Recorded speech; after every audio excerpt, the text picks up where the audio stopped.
Esta história começa com o nosso protagonista nos dizendo que nunca mais pretende ir a uma escola ou a qualquer outro local de aprendizagem. No entanto, parece que as coisas não vão correr como planejado para ele. Dirigindo-se para um lugar qualquer, suspira com um ar de insatisfação no rosto. O seu criado chama sua atenção, dirigindo-se a ele como Li Han, e informa-o que estão quase a chegar.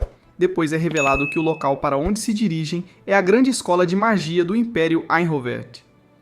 Aura Long, o seu criado, fica emocionado ao perceber que está a ser útil ao seu jovem mestre, apesar de ser um velho cavaleiro.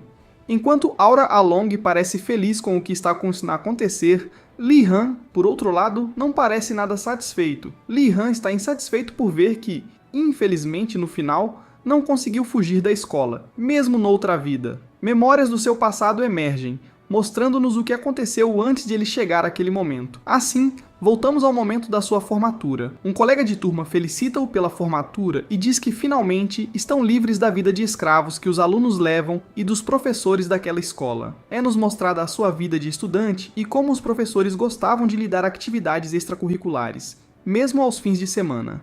Davam-lhe trabalhos com prazos curtos, de apenas uma noite, obrigando-o a ficar acordado toda a noite a estudar. A sua alimentação era péssima, tendo de comer a mesma comida durante uma semana inteira. O colega diz que é normal que os estudantes adolescentes sejam assim, mas que Lian, mais do que ninguém, é espantoso por ter suportado tudo aquilo. Lian responde então que só fez o melhor que pôde, dada a sua situação.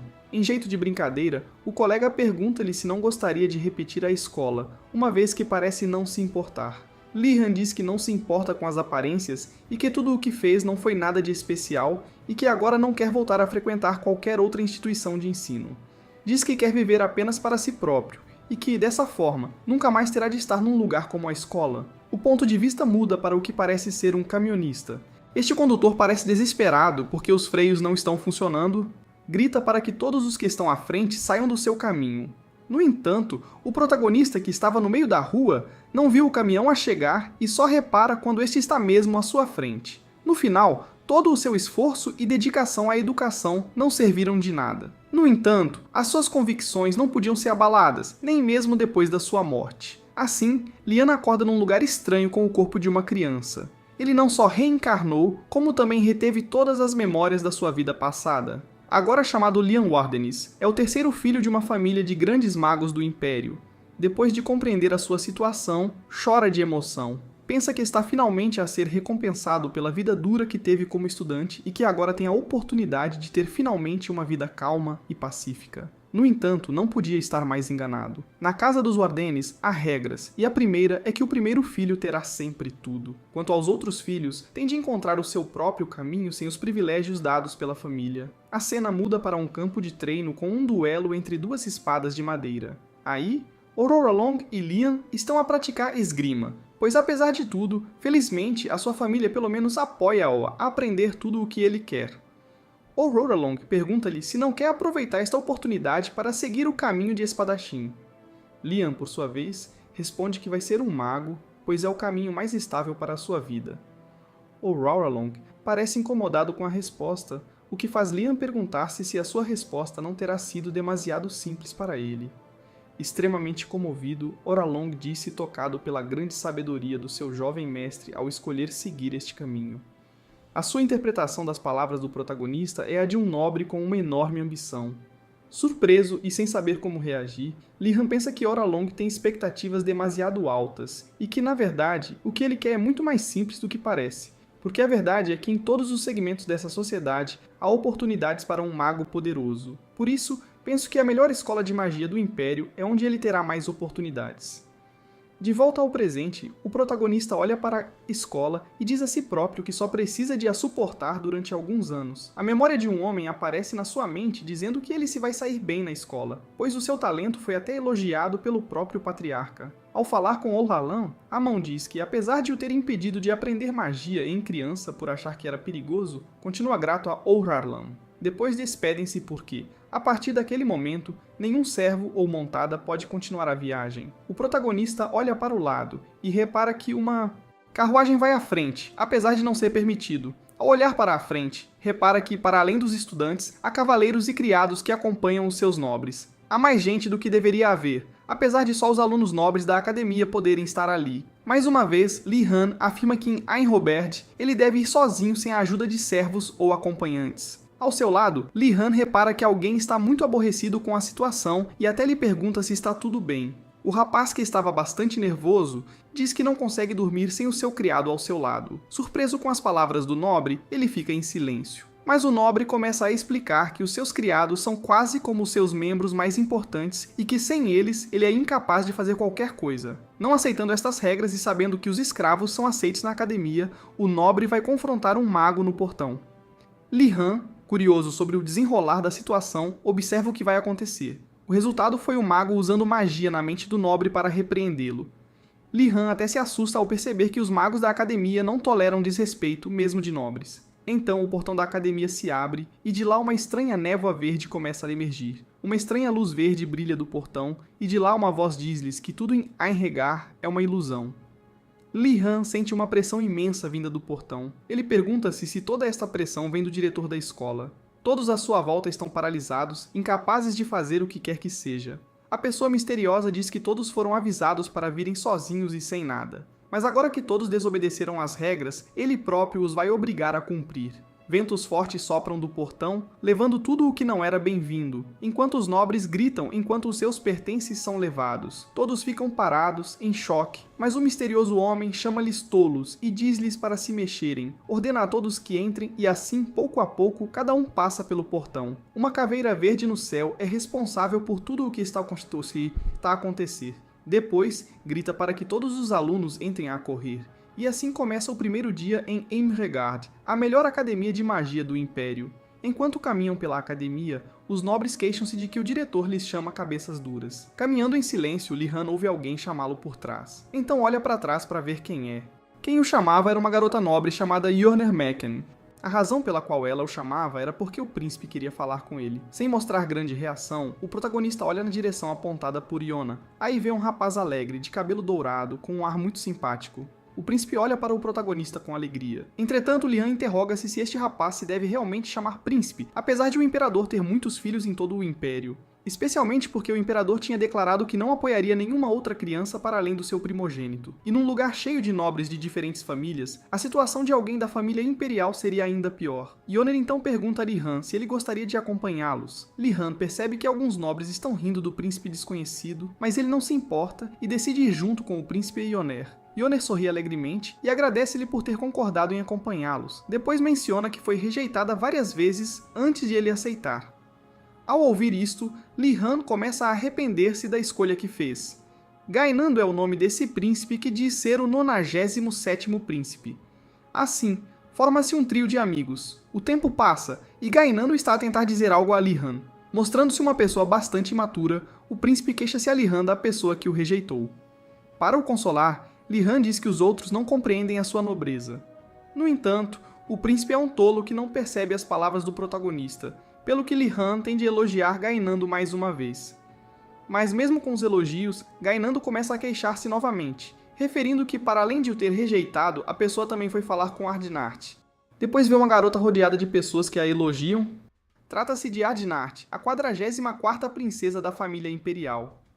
Ao ver a princesa, o protagonista percebe que, ao contrário do seu irmão, a princesa exala um ar de elegância e nobreza. Depois disso, Ganando pede ao protagonista que vá bater no rapaz que o rejeitou. No entanto, Li Han recusa e diz que os nobres não devem fazer tais coisas. Com isso, Ganando pergunta ao protagonista o que ele deve fazer, e o protagonista simplesmente responde que deve perdoar os outros. Mas se ele não quiser fazer isso, pode sempre desafiar a pessoa para um duelo. Assim, Ganando concorda em perdoar todos os que o rejeitaram, porque apesar de ela ser sua parente, não é fácil lidar com a teimosia dele. Li Han, curioso, pergunta por que é que ela toma conta dele, apesar de ele causar tantos problemas.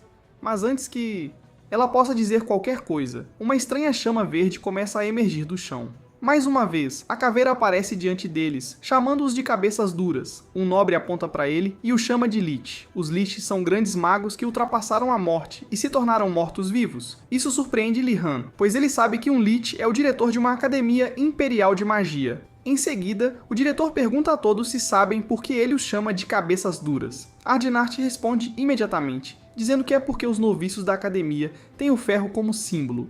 O diretor parece satisfeito com a resposta e diz que dará 10 pontos ao dormitório dela. No entanto, ele logo diz que é tudo mentira, o que deixa Ardnart envergonhado por ter caído em seu truque. Ele então explica que a razão pela qual os noviços têm o ferro como símbolo é porque o ferro, entre todos os metais, tem infinitas possibilidades de uso. Os alunos ficam impressionados com as palavras do diretor, mas então ele começa a rir dos alunos e diz que mentiu mais uma vez. Todos ficam chocados com as brincadeiras do diretor.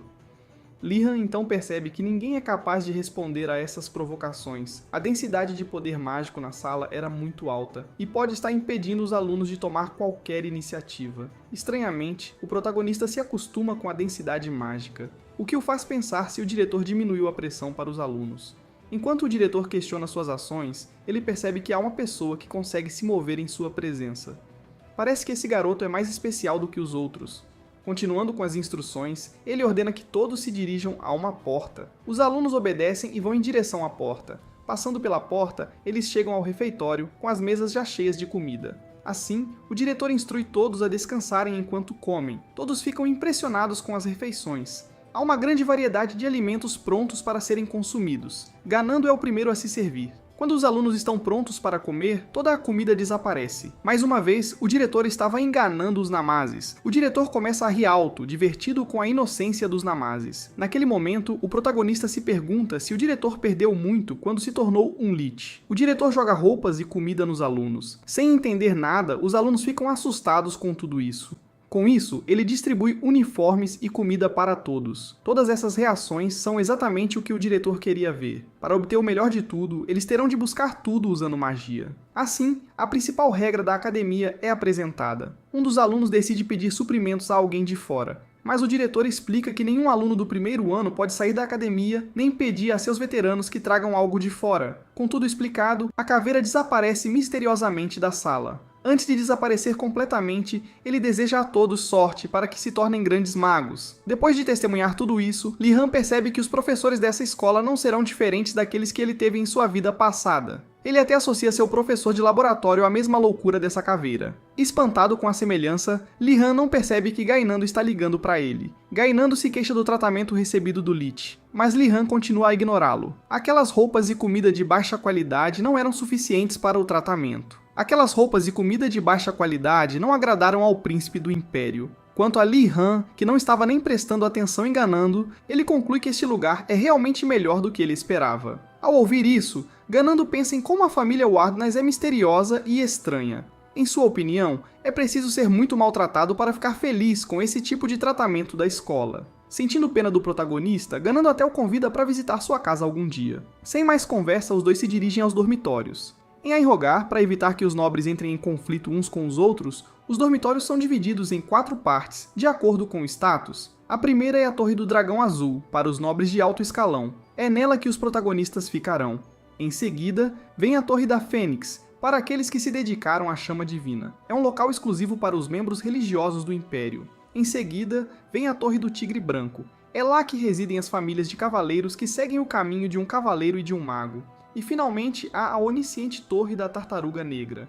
Esse é o dormitório com o grupo mais diversificado de pessoas, desde escravos até nobres de baixo escalão.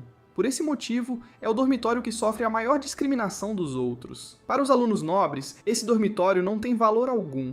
No entanto, alguém parece estranhamente interessado neles. Era Li-Han, que acreditava que eles seriam ótimos parceiros de negócios. Ele não conseguia parar de pensar na grande oportunidade de negócios que surgiria ao fazer amizade com as pessoas desse dormitório. Um nobre grita sua insatisfação com aquelas pessoas. Todos olham na direção do nobre. Depois de ver que conseguiu chamar a atenção de todos, ele pergunta arrogantemente se disse algo errado. O protagonista, que não quer perder seus futuros parceiros de negócios, entra em cena para defendê-los. Ele diz ao nobre que não há diferença de status entre os alunos e que ele não deveria agir de forma tão arrogante. Como o protagonista é da família Wardenés, suas palavras têm peso. Com isso, o protagonista se sente satisfeito, achando que ganhou o respeito de todos, mas as coisas não saem como ele esperava, e algumas pessoas parecem aterrorizadas com o fato de ele ser da família Wardenés. Há vários rumores sobre a família Wardenés, inclusive um que diz que o patriarca é um dragão.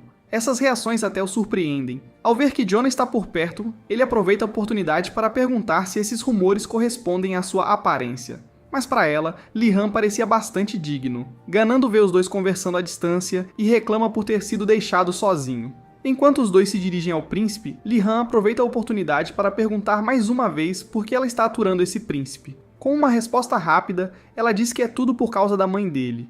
A cena muda para um grande palácio. São lembranças de quando Jonah ainda era uma criança. Ela está brincando ao lado de uma bela dama, quando de repente derrama vinho no vestido da mulher depois de tropeçar. A pessoa cujo vestido ela acabou de manchar não é outra senão a Imperatriz. Manchando a criança aterrorizada, a Imperatriz a pega no colo. Consolando a menina para que ela não ficasse assustada, ela diz que foi apenas um pequeno erro. Extremamente emocionada, a menina olha para a Imperatriz. No entanto, toda a imagem se desfaz quando Yoner nos conta que tudo não passou de uma ilusão da protagonista. Tudo não passou de um suborno que a Imperatriz usou para fazer com que Yoner se tornasse amiga de Gainando. Depois de ouvir isso, o protagonista vê uma oportunidade incrível, que é de se tornar amigo do príncipe também. Ao caminhar pela academia, o protagonista percebe que ela é tão grande que tem até lagos e florestas em seu interior. Assim, ele entende que o Lich estava dizendo a verdade sobre eles terem de encontrar tudo sozinhos. Olhando para os lados, ele vê os alunos perdidos, sem saber para onde ir. Ao perguntar a Ionar o que está acontecendo, ela responde que o caminho para o dormitório deles deve estar logo adiante. Confuso com isso, ele se aproxima para descobrir o que está acontecendo. O chão treme, fazendo com que todos entrem em pânico. Uma estranha torre emerge do chão. Incapazes de acreditar no que viram, os alunos se perguntam o que é aquela torre. A torre parece muito pequena para todos os presentes, deixando até mesmo o príncipe desconfortável com seu tamanho. Enquanto Li-Han está curioso sobre a torre, o príncipe continua com suas reclamações. Ao entrarem na torre, algo inesperado acontece. Tudo desaparece, deixando o protagonista sozinho em um espaço escuro. Sem entender o que está acontecendo, o protagonista procura por todos que estavam ao seu redor. Uma voz misteriosa o cumprimenta, perguntando para onde ele gostaria de ir. Observando todo o espaço ao seu redor, ele percebe que tudo ali é mágico. Depois de entender sua situação, ele pergunta quais são suas opções. A voz misteriosa o elogia por entender as coisas tão rapidamente e passa a explicar que, por enquanto, ele só pode escolher entre seu quarto e o salão de calouros. Depois de ouvir isso, ele pergunta se haverá mais leilões no futuro. Ele é explicado que mais lugares serão desbloqueados quando ele descobrir seus nomes, mas, por enquanto, isso é restrito pelo próprio diretor. Com apenas 2 opções, ele decide ir para seu quarto. Mais uma vez, Li-Han é recebido e transportado para seu quarto. Em seu quarto, Li-Han lê sobre Einhrangarth. Apenas uma matéria é obrigatória, enquanto as outras são opcionais. Lendo o livro, ele descobre que o nome do diretor é Osu Ganadalts. Para Li-Han, essa academia é menos restritiva do que ele esperava e mais leve do que a escola de sua vida anterior. Até mesmo seu quarto é confortável. No entanto, os outros alunos não compartilhavam da mesma impressão que ele. Satisfeito com tudo, Li-Han decide ir ver quais matérias os outros escolherão. Na sala dos calouros, Li-Han e Yoner conversam. Yoner diz que quer seguir o caminho da alquimia. Ela explica a Li-Han que seu objetivo é se tornar uma grande fornecedora de produtos para o palácio. Ela fica animada e sugere que os protagonistas se juntem a ela. Mas para ele, é muito difícil se estabelecer no mercado. E não é isso que ele está procurando. Vendo que Li-Han não parece interessado, Yoner pergunta em quais assuntos ele está interessado. Em sua mente, tudo o que ele quer é algo fácil e com pouca concorrência.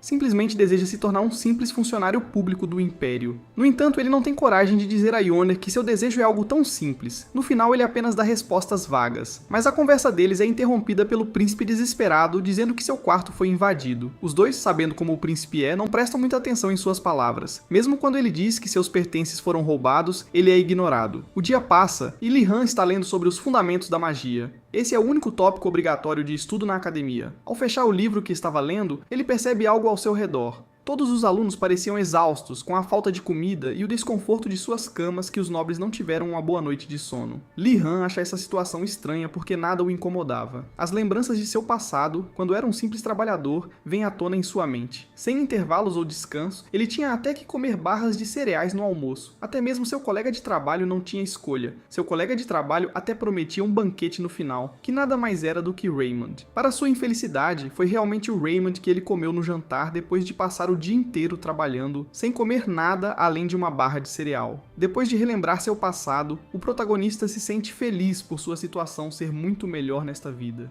Os alunos à sua frente dizem que chegaram à sala de aula. Eles abrem a porta da sala de aula distraidamente, sem olhar para frente. Quando decidem olhar para cima, ficam assustados com o que veem lá dentro. Um dos alunos chega a cair para trás de susto enquanto o outro pergunta se aquilo é mesmo uma sala de aula. Há alguém lá dentro com uma aparência diferente, com presas na boca e pele azul. Era um troll que por algum motivo já estava esperando por todos eles ali. Neste mundo, os trolls não passam de monstros ferozes e selvagens. No entanto, por algum motivo, bem na frente deles estava um troll vestindo roupas normais como as de uma pessoa. O troll disse a eles para entrarem logo, pois estavam no lugar certo. Então, todos se sentaram. Com todos em silêncio, ela se apresenta primeiro, dizendo que é meio troll e que seu nome é Garcia Kim. Para acalmar os alunos assustados, ela diz que não há motivo para ter medo. Afinal de contas, ela não come humanos. Mas, de repente, ela começa a lamber os lábios. Sua expressão muda para a de um predador observando sua presa, e ela diz que não fará nada enquanto seu estômago estiver cheio. Suas palavras assustam a todos, chocando até mesmo o príncipe.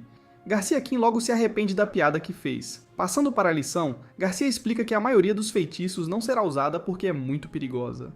Mas apesar disso, ela ensinará o princípio da magia para que todos possam encontrar seus próprios caminhos como magos, tornando-se assim uma bússola para guiá-los em suas jornadas. Eles ficam aliviados ao ver que ela não é como a diretora que conheceram.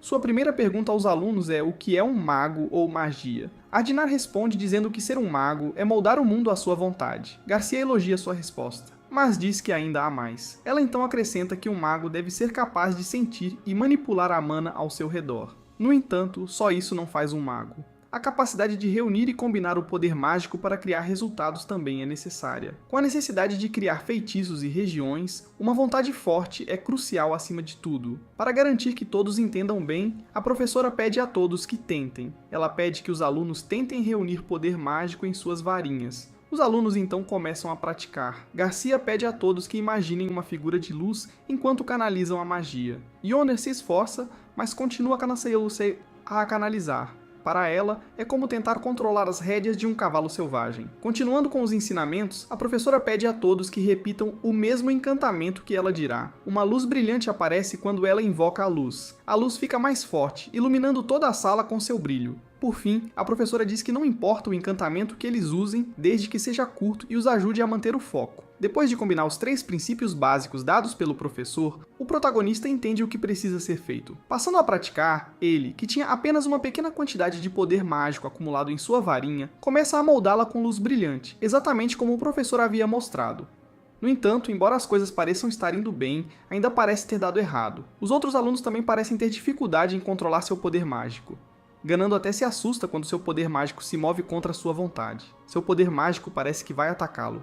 Mas rapidamente sua professora lança um feitiço para protegê-lo. Ela cria asas de anjo em suas costas. Para protegê-lo. Ela os tranquiliza, dizendo que mesmo que eles falhem e causem acidentes com seus poderes mágicos, ela estará lá para protegê-los. Assim, ela os incentiva a continuar tentando até que não haja mais poder mágico em seus corpos. Na segunda tentativa, 1/3 dos alunos já havia desistido da prática. Apesar de ser simples, a magia que todos estão praticando leva 1 mês para ser aprendida. No entanto, Garcia não dá essa informação aos alunos, acreditando que eles devem descobri-la por conta própria. Depois de 7 tentativas, a maioria já desistiu, com exceção de Li Han, que ainda parece interessado em aprender. Ele insiste em continuar, mesmo sendo o último com algum entusiasmo. Esperando a resposta da professora, ele olha para ela, buscando sua aprovação. Ao ver isso, a professora se pergunta como ele ainda tem energia, embora seja normal que um novato com boas reservas de energia desista na 5ª tentativa. Em seguida, nos é explicado que a origem dos magos pode ter vários nomes, dependendo de cada região ou crença. Mas apesar das diferentes origens, todos aqueles que entram no caminho de um mago podem enfrentar problemas de poder mágico insuficiente. Com essa demonstração de talento, Garcia pergunta o nome de Li Han. Depois que Li Han se apresenta sem usar seu nome de família, Garcia fica satisfeita com a atitude do garoto e pede que ele vá até ela. Com Li Han na sua frente, Garcia pede que ele lhe dê a mão. Li Han simplesmente obedece e lhe dá a mão. Ao tocar a mão de Li Han, Garcia começa a sentir seu incrível poder mágico. Algo estranho acontece e ela se vê cercada por água. Ela olha em todas as direções, tentando ver alguma coisa. No entanto, tudo o que ela vê é um enorme e vasto oceano ao seu redor. Gritando pelo professor, Li Han consegue trazê-la de volta à realidade. Mostrando-se preocupado, ele pergunta se ela está bem. Garcia diz que está bem e pede para voltar à aula, enquanto se pergunta o que aconteceu. Vemos que Ganando ainda acredita que seu professor pode devorar alguém e até diz isso a Ioner, que, sabendo de sua tolice, simplesmente o manda calar a boca. De volta a Garcia, ela pede a Li-Han que a encontre depois da aula. Continuando a aula, Garcia diz que é normal ficar sem poder mágico, mas à medida que treinam, eles ganharão mais poder e reduzirão seu consumo de poder mágico. No entanto, eles não devem praticar de forma imprudente, especialmente ganhando. Concluindo sua aula, ela reforça para o Ganando que não come pessoas. E assim termina a primeira aula da turma. Depois que as aulas terminam, vemos Li-Han se encontrando sozinho com sua professora. Garcia então começa a explicar por que ela o chamou para encontrá-la depois da aula. A verdade é que ela já tinha ouvido falar de Li-Han pelo próprio diretor. Li-Han fica surpreso ao saber que chamou a atenção do Lich, que pensávamos ser apenas um lunático. Mas Garcia rapidamente o tranquiliza, dizendo para ele não se preocupar, porque apesar das aparências, o diretor é uma pessoa gentil. A verdade é que o diretor observa cuidadosamente todos os alunos sem que eles saibam. Juntamente com os professores, o diretor discute cada novo aluno que entra na academia.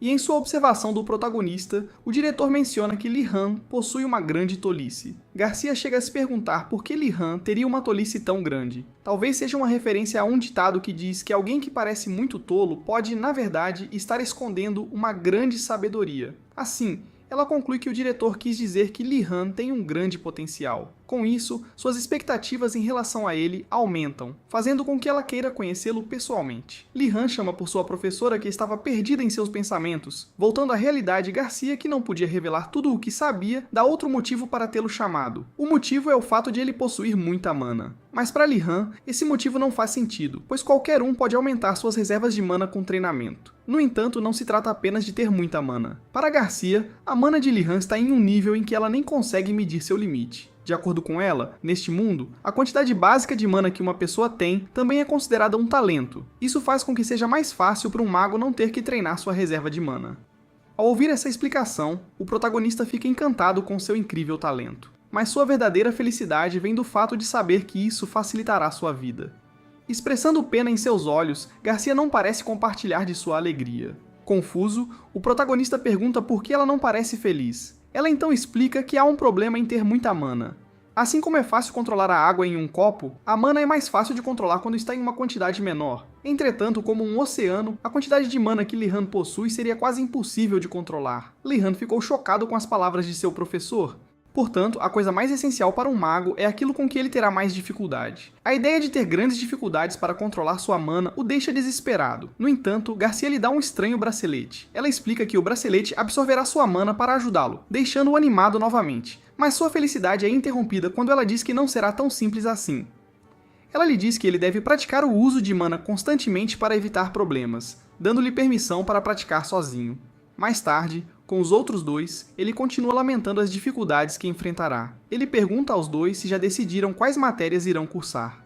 Ioner tem certeza de que escolherá alquimia e até pergunta se os outros querem se juntar a ela. Ganando zomba de sua escolha e até diz que esse é um caminho para meros servos. Isso acaba irritando Ioner e a faz atacar o príncipe. Ao ver sua fúria, a protagonista decide apenas observar. Ela chama Ganando, que olha para trás despreocupadamente. Com um soco, ela o manda pelos ares, dizendo-lhe para não procurar poções para se curar.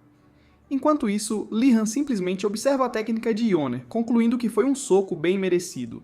Mais tarde, enquanto caminham, um protagonista pergunta a Ioner se ela não exagerou no soco, mas ao ver a reação de Ioner, o protagonista percebe que já é normal ela bater nele. Mudando de assunto, os dois observam os alunos de outra torre próxima. Esses alunos, que pertencem à torre Turbo Negra, ficam olhando para Li-Han. Nessa torre, os plebeus geralmente reagem com medo ou desagrado quando encontram um nobre. No entanto, esses alunos na frente dele demonstram hostilidade ao ver Li-Han, decidindo então que seria melhor não se envolver com esses alunos. Todos chegam ao gramado da academia para a próxima aula. Uma voz desconhecida pergunta se todos já chegaram. Li-Han pensa que será outro professor de uma raça muito diferente dando a aula, mas fica desapontado ao ver que é apenas um simples anão. Seu nome é Uregulum de Undar. Uregolem começa dizendo que sabe que todos estão se perguntando por que eles estão ali do lado de fora dos prédios da academia, sem mesas ou cadeiras para sentar. Adnart se voluntaria para responder. Ela responde que eles estão ali para sentir o mana da natureza. Mais uma vez, Adnart fica envergonhado por ter respondido incorretamente. Ioner pergunta a Liane se ele sabe por que eles estão lá.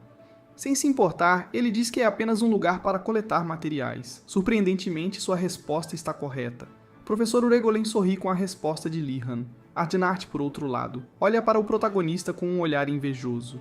Isso faz com que Li-Han se preocupe com a possibilidade de ter um rival. Greg Olin chama a atenção de todos e começa sua explicação sobre o que é essencial para a alquimia. É de conhecimento geral que na alquimia é preciso ter talento e um bom controle do maná. No entanto, o professor diz que a realidade não é bem assim. O que é realmente necessário é a capacidade de adquirir materiais. Jonu, que é a mais animada com a aula, tem suas expectativas quebradas em um instante. Ardnart diz que é um exagero que algo assim seja uma habilidade fundamental para a alquimia quando se pode cultivar ou comprar os materiais. Alguns alunos também questionam se algo assim é realmente tão importante para a alquimia. Ao ouvir tudo isso, Gregolan fica furioso. Ele chega ao ponto de chamar todos de cabeças duras por não saberem nem mesmo o básico.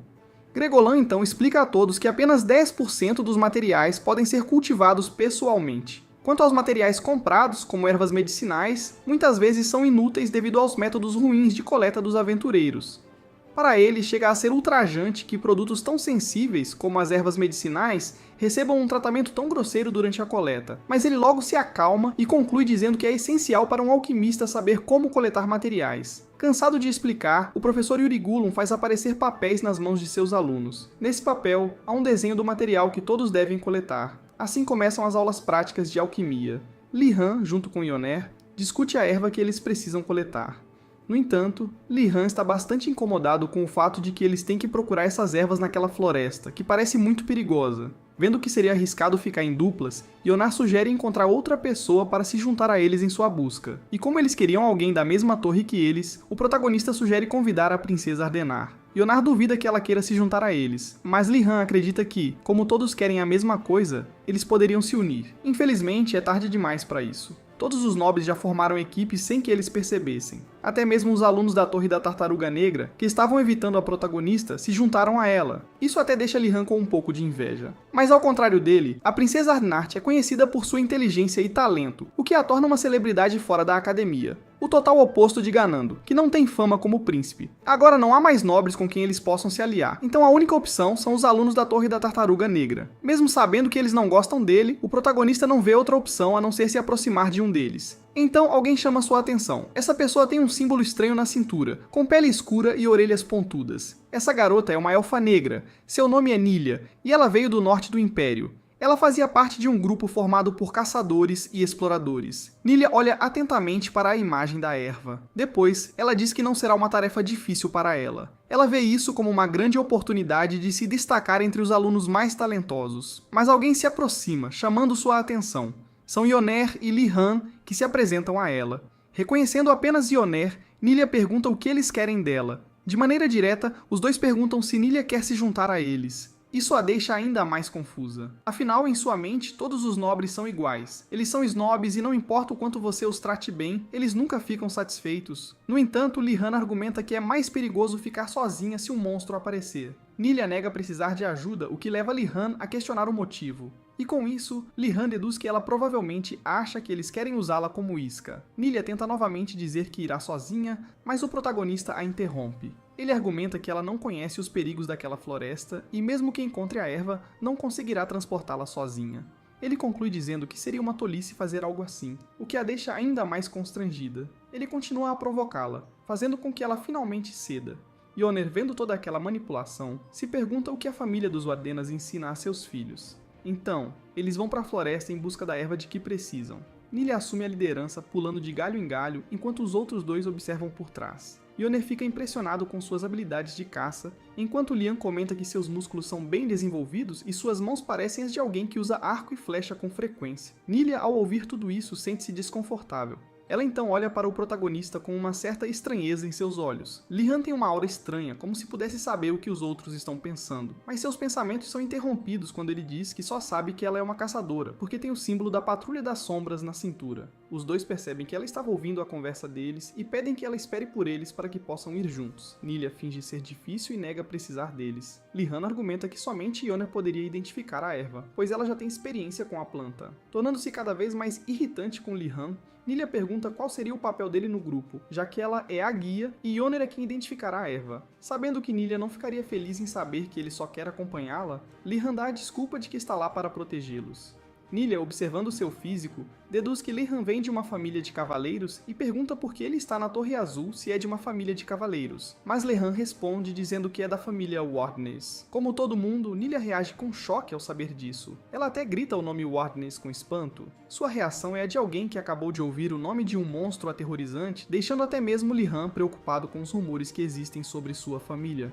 Yoner então explica que, entre as famílias nobres, os Wardenon são os que têm os rumores mais bizarros circulando sobre eles. Isso deixa Li Han curioso para saber quais são esses rumores. Há muitos rumores, e alguns deles afirmam que o Patriarca é um dragão que, durante o incidente da Fúria dos Mortos-Vivos, queimou todos os mortos-vivos com suas chamas. Outros dizem que a família tem contratos com espíritos ancestrais, e é por isso que eles possuem grande talento para a magia, mas ao custo de perder suas emoções.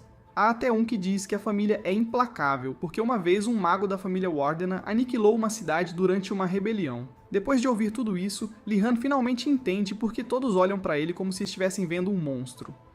Mesmo assim, Li Han questiona por que somente sua família tem esses rumores, apesar de haver muitos magos de diferentes famílias envolvidos em grandes incidentes. Nilia, que o estava observando o tempo todo, muda sua impressão sobre ele. Ela finalmente o vê como uma pessoa normal e não como um monstro sem coração. Então, ela diz a ele para parar de chorar por causa desses rumores e voltar a procurar a erva. A busca continua com Yoner e Li Han no chão, enquanto Nilia se move pelas copas das árvores, balançando de cipó em cipó como Tarzan. Nilia vê algo que chama sua atenção. Ela então se aproxima dos outros dois para informá-los. Depois disso, ela lhes pede para ver o que encontrou. Eram as pegadas rasas de algo grande. Ela fica curiosa para saber o que poderia ser. Mas Yoner, apesar de tentar ser educado, não parece nem um pouco interessado. No entanto, Leigane também parece interessada em saber o que é. Isso surpreende Nilia, fazendo com que ela fique bastante interessada. Isso surpreende Nilia, deixando-a bastante feliz. Ela então pergunta a Leigane se ele realmente achou interessante, e ele responde rapidamente, perguntando por que não seria interessante para ele. Para ela, é muito estranho que alguém de uma família nobre seja fascinado pela vida selvagem. Sentindo-se cada vez mais constrangida, Nilia encerra a conversa, dizendo-lhes para serem sempre cautelosos ao se depararem com algo assim. E especificamente naquela floresta, é difícil saber o que existe lá. Afinal, há vários rumores de que diferentes tipos de monstros habitam a floresta da Academia. Como Einhruger é coberto de mana, os monstros estão sempre presentes lá. Até mesmo monstros criados artificialmente podem ser encontrados. A partir desse ponto, eles decidem mudar a rota e seguir as pegadas para reduzir as chances de uma emboscada de monstros. Li Han então pede a Nilia que o ensine a andar na floresta. Nilia duvida que Li Han seja capaz de aprender, mas ele insiste, dizendo que fará o melhor que puder. Vendo sua persistência, Nilia se vira para falar. Com um sorriso no rosto, ela o desafia a ver até onde ele pode ir. Então, eles partem novamente em busca da erva. Os três caminham pela floresta até finalmente encontrarem a erva. No entanto, para o azar deles, há apenas 2 ervas naquele local. Yoner sugere ir a outro lugar para procurar mais, mas Gilder 2 permanece em silêncio, olhando para trás. Quando Yoner decide olhar também, ela se assusta imediatamente. Uma criatura está se aproximando deles. É um javali gigante que está vindo em sua direção. O javali os encara ferozmente. Li Han nos avisa que esse não é um javali comum. O javali assume uma postura de ataque em direção a eles. Sem armas, Li Han saca sua varinha mágica para usá-la como arma. Neste mundo, a varinha pode ter seu tamanho modificado sempre que o usuário quiser. E assim, Li Han a transforma em uma lança. Nilia fica impressionada e se lembra da família de onde ele vem. Wardmess, a família de grandes magos que provavelmente aprenderam magia antes mesmo de ir para a escola. Sentindo-se confiante, Li Han se prepara para enfrentar a criatura. Mas Nilia lhe diz que, se não der certo, ele deve correr, pois ela distrairá a criatura para que os outros dois possam escapar. Yona e Li Han ficam comovidos com o altruísmo de Nilia, mas ela, envergonhada, responde que é a única capaz de fazer isso entre eles. Li Han lhe agradece e o javali avança furiosamente em sua direção. Para Nilia, parece que Li Han está prestes a usar alguma magia para derrotar o javali. Segurando a varinha da lança com força, Li Han se prepara. O inimigo se lembra de quando Li Han tinha 10 anos de idade e lhe ensinaram a importância de usar vários tipos de armas para lidar com diferentes situações. Somente dessa forma uma pessoa pode passar pelo processo de iluminação e se tornar capaz de infundir mana em sua arma, criando assim uma aura. No entanto, apenas alguns conseguem chegar a esse nível. Li Han estava recebendo todo esse treinamento sobre a aura e não via sentido em aprender a usá-la, pois só queria se tornar um mago. Ele disse a Arlalong que não havia motivo para treinar seu corpo, mas Arlalong entendeu completamente mal as palavras de Li Han. Esse mal-entendido só o motivou ainda mais a treinar Li-Han para se tornar um usuário de aura. De volta ao presente, vemos Li-Han avançando. Com sua lança de varinha, ele a enfia na boca do javali. Os outros dois se assustam com sua ação inesperada. O javali se agita de dor e depois cai morto no chão. Os dois ficaram ainda mais chocados com o que acabaram de testemunhar. Eles esperavam que ele usasse magia para matar o javali, não que simplesmente usasse sua varinha como arma branca. Embora possa não parecer, a varinha é extremamente durável e pode ser usada em batalhas físicas. Entretanto, não deveria ter sido possível matar um javali que se transformou em um monstro apenas com ela. A única razão pela qual o protagonista conseguiu matar o javali foi o fato de ele ter usado mana inconscientemente nesse ataque. Por puro instinto de sobrevivência, Li-Han usou algo semelhante a uma aura. Depois disso, eles verificaram se o javali estava realmente morto, confirmando a morte da criatura. Nilia tira a varinha da boca do javali e a entrega de volta a Li-Han. Yoner ainda está no chão, recuperando-se do choque enquanto se pergunta se é normal uma aula ser tão perigosa. Então os três ouvem gritos vindos de longe. Eles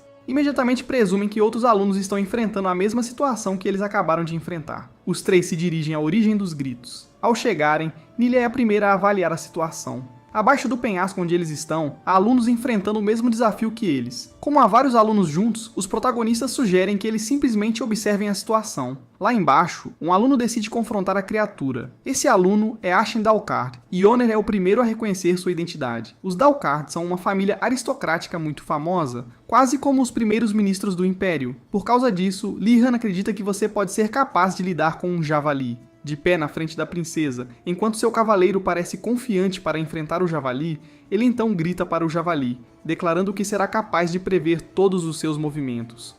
O javali ataca Aishan enquanto ele se esquiva para o lado. Vendo uma oportunidade, Ashen ataca o javali.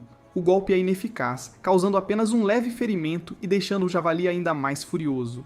O javali então dá um chute poderoso, fazendo Ashen voar. Ifen volta seu olhar para os outros alunos, mas alguém se adianta para protegê-los. É a princesa, que assume a liderança para defender todos. Nilia fica impressionada com a coragem da princesa, enquanto Yoner pergunta se Li-Han fará alguma coisa. Li-Han permanece em silêncio, apenas observando. O javali avança lentamente em direção à princesa. Ardnart começa a pensar no que fazer. Com sua varinha em mãos, ela se prepara para enfrentar o javali. No entanto, antes que ela possa agir, o javali é atacado por trás. Confusa, ela olha para a cena sem entender. O javali então cai, inconsciente. Atrás dele está Li-Han, grato por não ter sido notado antes de seu ataque. Com Nilia ao seu lado, ele explica que esse é o principal motivo para se aproximar de um inimigo contra o vento. Ardnart o observa e o reconhece mais uma vez. Ela o agradece formalmente, e Li-Han responde da mesma forma. Nilia observa a conversa deles e pergunta a Yoner por que eles estão sendo tão formais um com o outro, mesmo sendo alunos do mesmo ano. Ardnart promete recompensá-lo por sua ajuda, e Li-Han imediatamente pede um favor. Ao pedir que ele diga o que deseja, Ardnart se sente nervoso com o que ele poderia pedir. Li-Han então pede que ela lhe diga quais aulas lhe dariam o caminho mais fácil para obter bons resultados na escola. Ao ouvir isso, Ardnart sente uma grande decepção com Li-Han. Ela não consegue acreditar que um Wardenas buscaria a saída mais fácil e supõe que Li-Han esteja apenas tentando provocá-la. Mas Li-Han, com um sorriso inocente, continua a perguntar se ela conhece o método mais fácil.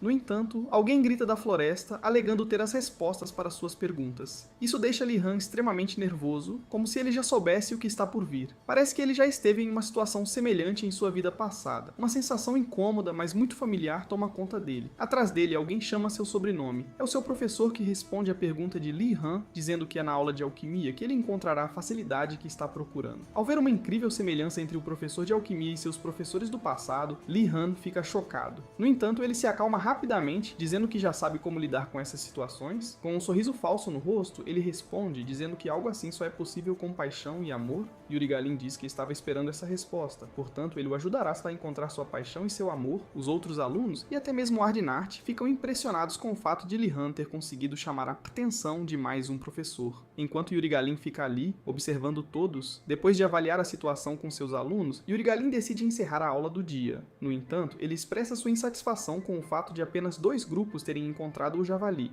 Ele explica aos alunos que sua intenção não era apenas que eles procurassem ervas. Seu objetivo real era fazer com que todos tivessem experiência com as possíveis situações que poderiam encontrar durante a coleta de ervas. Segundo ele, um alquimista deve estar preparado para diferentes tipos de situações. Sua explicação acaba irritando a todos. Yoner então pergunta se ele realmente precisava da erva que todos estavam procurando, já que os 3 tiveram tanto trabalho para encontrar apenas 2.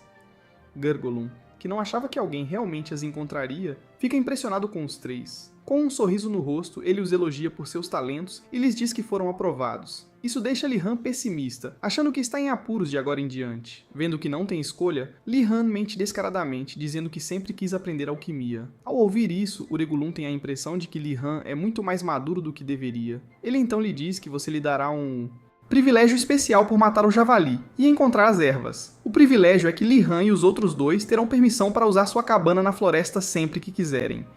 Imediatamente, Li-Han imagina que seu professor quer que ele faça as tarefas domésticas em sua cabana. Uregulum percebe que Li-Han não entendeu e diz que vai explicar melhor. De acordo com Uregulum, o maior desafio para os novos alunos da academia é a escassez de alimentos e mesmo que Li-Han ainda não tenha se incomodado com isso, ele acabará se incomodando. Li-Han começa a pensar no fato de que ele só tem opções limitadas de alimentos. Esse é um incômodo significativo para os nobres da Torre Azul. Uregulum então diz que sua cabana tem todos os tipos de ingredientes e temperos. Ao ouvir isso, Li-Han imediatamente deduz o que o professor quer dizer. Em sua mente, ele acredita que está sendo convidado a desfrutar de um buffet sempre que quiser. Isso o motiva muito a participar da aula de alquimia, agradando ainda mais ao seu Regulum. Mas, ao contrário do protagonista, os outros alunos não estão nada felizes com a decisão do professor de soltar um javali para atacá-los. Enquanto isso, Li-Han não se surpreende mais com nada que possa acontecer nessa escola. Nesse momento, ele só se preocupa com uma coisa.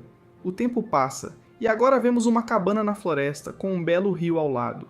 Vemos os três juntos, carregando o javali até a cabana. Ao chegar à cabana, Li-Han relaxa, sentindo-se aliviado. Agora seu objetivo é abater o javali gigante. Yoner o chama para dizer algo. Apesar de parecer desconfortável, ela pergunta se pode ajudá-lo a cortar o javali. O que ela quer é ter um pouco da carne em troca de sua ajuda. Nilia duvida que os nobres consigam abater o javali.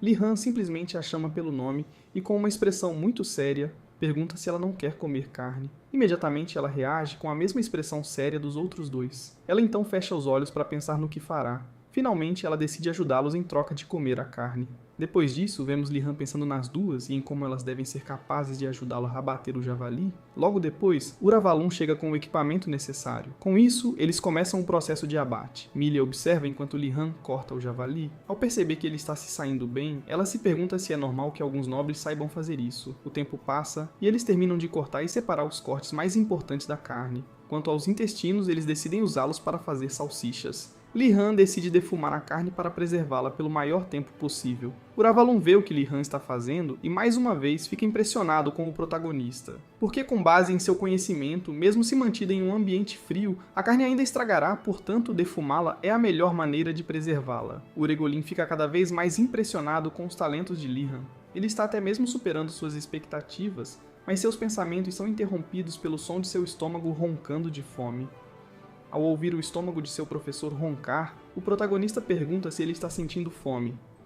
Li-Han então começa a cozinhar a carne que havia cortado. Enquanto isso, Uregolin traz alguns ingredientes de sua cabana. Depois eles arrumam a mesa para a refeição. Finalmente, eles se servem com toda a comida. Iregulam se serve de um sanduíche com pão e 2 pedaços de carne. Nilia e Ionur combinam a carne com pão e geleia trazidos da cabana. Todos estão muito satisfeitos com a comida, especialmente com a geleia que acrescentou um sabor doce à carne. Li-Han simplesmente expressa gratidão por ter experimentado tudo isso. E assim eles terminaram a refeição, sentindo-se extremamente satisfeitos. Apesar de terem comido muito, ainda restava bastante carne de javali. Agora Ionur e Li-Han precisam pensar no que fazer com a carne que sobrou. Sem saber o que fazer, os dois permanecem em silêncio enquanto pensam. No entanto, Nilia sugere compartilhar a carne com os outros alunos. Ao ouvir isso, os dois imediatamente sabem o que precisam fazer. Eles ignoram a sugestão de Nilia e conversam sobre a venda da carne para os alunos. O plano deles é vender a carne para os nobres da Torre do Dragão Azul. Nilia fica chocada com a ganância deles ao ouvir isso. Ela ainda não sabe, mas os dois têm um forte desejo de ganhar muito dinheiro para seus planos futuros. Ainda cética, ela pergunta se eles realmente planejam vender tudo por dinheiro. Os dois perguntam se ela quer se juntar a eles, mas ela diz que não vai compartilhar com seus amigos. Para eles, não faz sentido dar o que poderia ser vendido para obter lucro.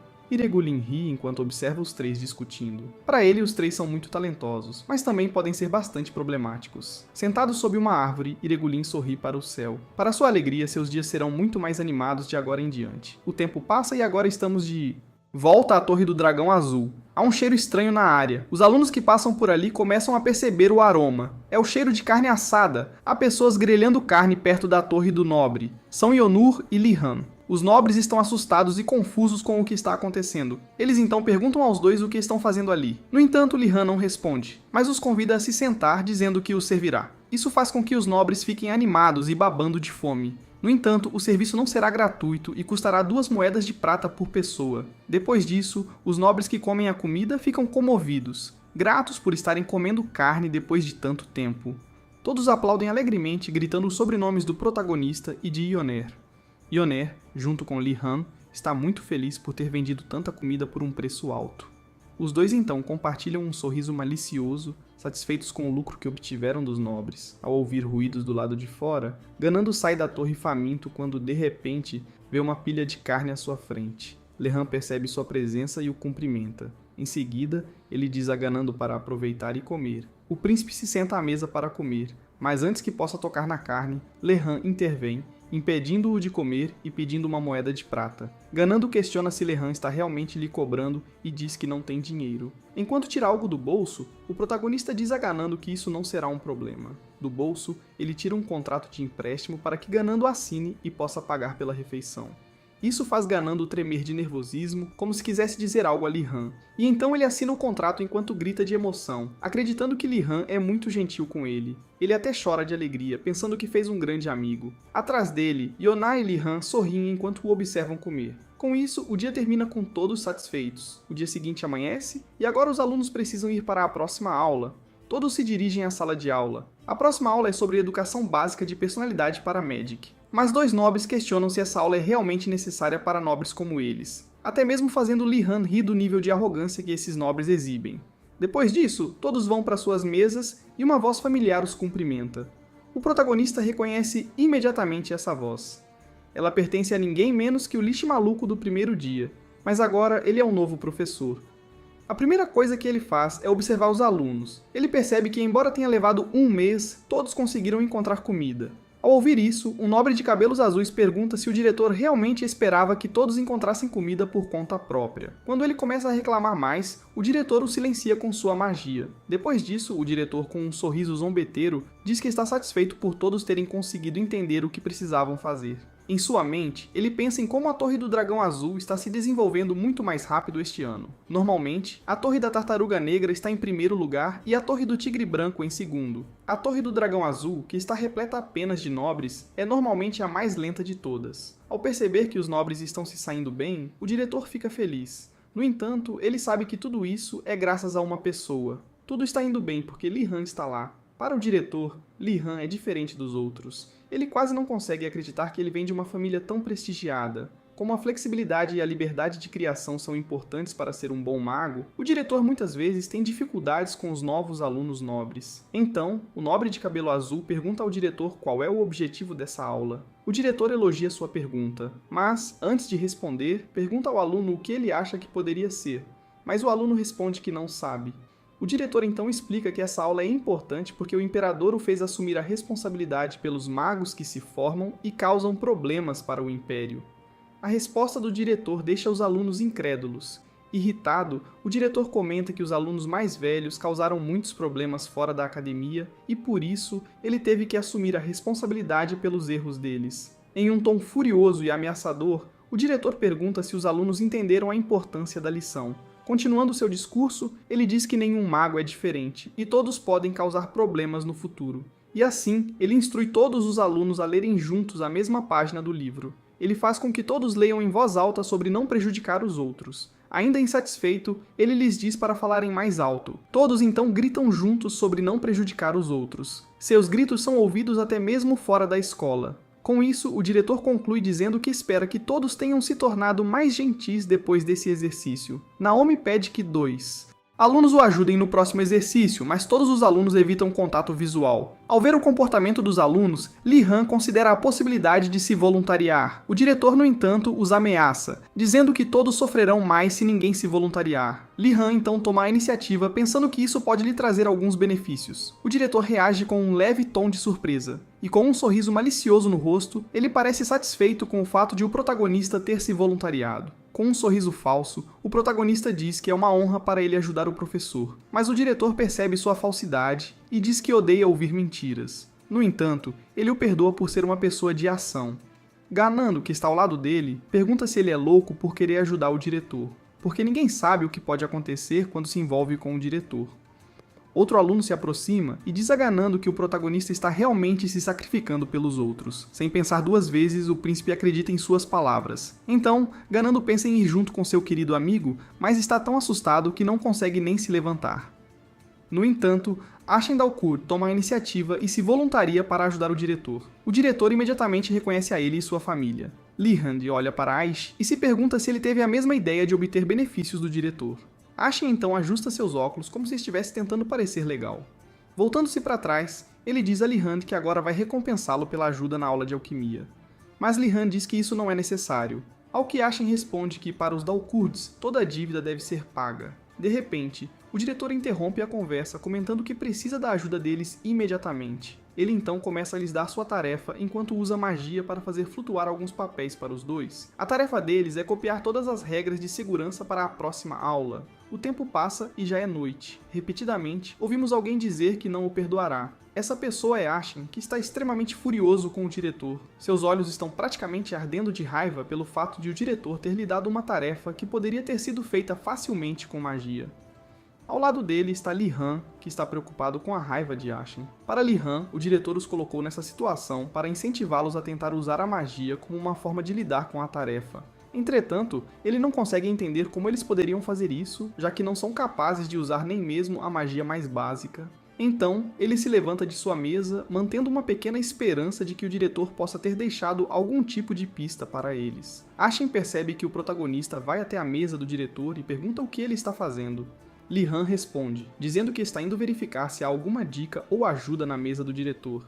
Além disso, ninguém disse que isso era errado, portanto não poderia ser considerado roubo. Em um primeiro momento, Ashen fica sem palavras com sua resposta. Depois ele conclui que, em certas situações, roubar não é errado. Então, os dois começam a procurar nas coisas do diretor. Lihand é o primeiro a encontrar algo em comum. Há uma gaveta que emana um estranho brilho verde. Ele chama Ashen, dizendo que sentiu mana vindo dela. Os dois ficam olhando para a gaveta, parecendo hesitantes. Mas então Ashen toma a iniciativa e a abre. Quando a gaveta é aberta, um crânio parecido com o do diretor aparece, assustando os dois imediatamente. Lihand identifica o fato como magia de ilusão. A ilusão então começa a falar com eles como se já soubesse o que eles estavam tentando fazer. Mas antes de dar qualquer resposta, a ilusão zomba deles, dizendo que seria patético se eles não conseguissem descobrir o que precisavam fazer. Após a zombaria, a ilusão lhes dá o primeiro círculo mágico de controle básico. Em seguida, ela desaparece. O corpo de Ashen treme quando ele percebe as intenções do diretor. Mais furioso do que nunca, ele grita de frustração sobre os métodos de ensino do diretor. Ele até considera, junto com Lihand,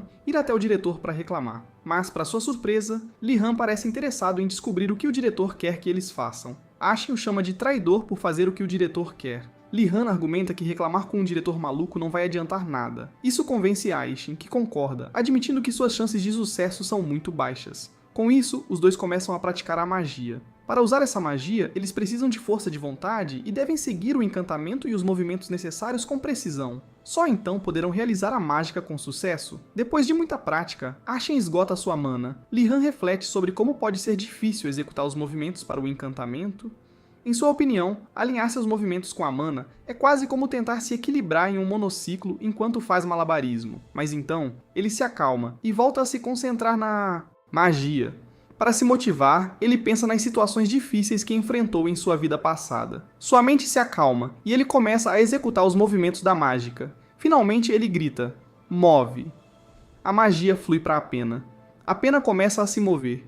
Então, a pena começa a voar na frente dele. Isso o deixa feliz com o resultado e a Tian fica mais uma vez surpreso com ele. Agora ele tenta fazer com que a pena se mova para a direita, mas dá errado, e a pena voa rapidamente em direção à janela, quebrando-a. Sem entender, Lihand se assusta com o que aconteceu. A pena voou com tanta força que só parou quando bateu em uma árvore. O tempo passa, e agora Lihand tem dois problemas com essa magia. Para ter sucesso com esse feitiço, você não precisa apenas completar o encantamento, mas também precisa continuar canalizando esse feitiço. Felizmente, canalizar esse feitiço não é muito difícil para ele. Então, o protagonista tenta novamente. Ele se mantém concentrado e aos poucos consegue controlar a pena, mas de repente, o diretor aparece na sala dizendo que vai terminar o trabalho usando sua magia. Essa distração faz com que Li-Han perca o controle da pena novamente. A pena começa a voar descontroladamente pela sala, até que vai direto para o diretor. Ela o atinge em cheio na cabeça. Li-Han fica horrorizado, percebendo que acabou de atacar o diretor.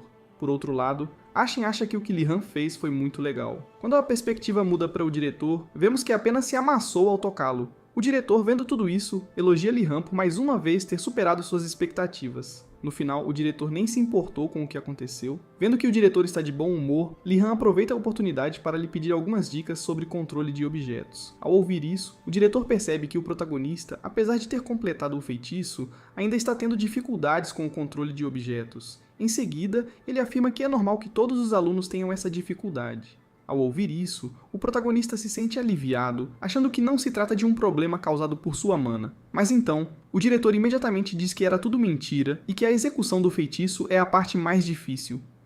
Ele acrescenta ainda que o controle de objetos só é difícil para pessoas especiais e que se Li-Han quiser consertá-lo terá de descobrir por conta própria. Extremamente irritado com a resposta, Li-Han lhe agradece com um sorriso forçado. No entanto, essa atitude irrita o diretor, fazendo com que ele se sinta constrangido por ter zombado do protagonista. Ele afirma que, se fosse o outro garoto, ele teria se divertido muito mais. Em seguida, ele envolve os dois com sua magia e diz a Li-Han que seu conhecimento de magia aumentará à medida que ele a usar. Ele termina dizendo aos dois para irem comer, teletransportando Li-Han para a cafeteria. Li-Han se assusta com o teletransporte, mas se recupera rapidamente, aterrissando em uma pose elegante. Ao se levantar, o protagonista reclama que o diretor nunca usou esse recurso quando eles realmente precisavam, mas o fez agora para mandá-los embora. Somente quando olha ao redor é que Li-Han percebe que ele é o único que foi mandado para lá. Olhando ao redor, não há mais ninguém além dele. Ele então se dirige à mesa para comer pão com arroz novamente. No entanto, ele tem um pouco de carne guardada com ele. Enquanto ele está comendo, uma figura estranha se aproxima por trás. É a princesa Arnart, que o cumprimenta. Isso surpreende Li-Han, pois ele não esperava encontrar a princesa ali.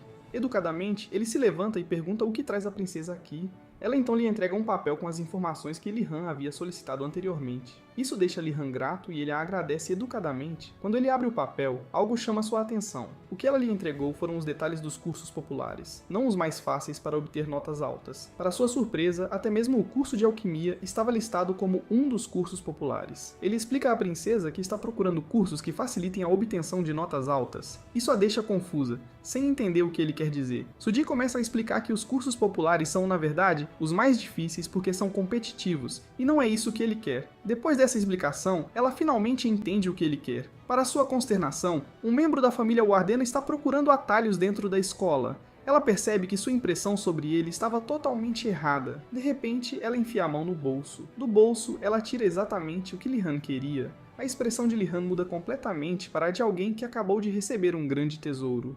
No papel, há 3 cursos. O primeiro é o de espadachim básico, que raramente é frequentado em uma escola de magia. O segundo é combate mágico básico, que não atrai alunos, pois a maioria está interessada em magia para pesquisa, não para combate. Mas nada disso importa para o protagonista que só quer facilitar sua vida. Com um olhar de decepção, a princesa vai embora depois de receber os agradecimentos de Li-Han. Mais um dia se passa. Enquanto caminha, o protagonista lamenta que seus amigos tenham se recusado a acompanhá-lo nas aulas impopulares. O primeiro a recusar foi Gainando, que não via motivo para frequentar aquelas aulas. Depois você quer recusar com alguma desculpa. Por fim, Ashen ficou indignado com as escolhas do protagonista. Apesar de tudo, o protagonista aceita a rejeição, sabendo que essas aulas são imprevisíveis, mas ele sabe com certeza que os professores costumam ser severos e não se importam com o que você faz depois das aulas, muitas vezes atribuindo trabalhos muito cansativos. Portanto, ele precisa de uma matéria em que não tenha de se preocupar com as aulas. Ele se aproxima da sala de aula e percebe algo.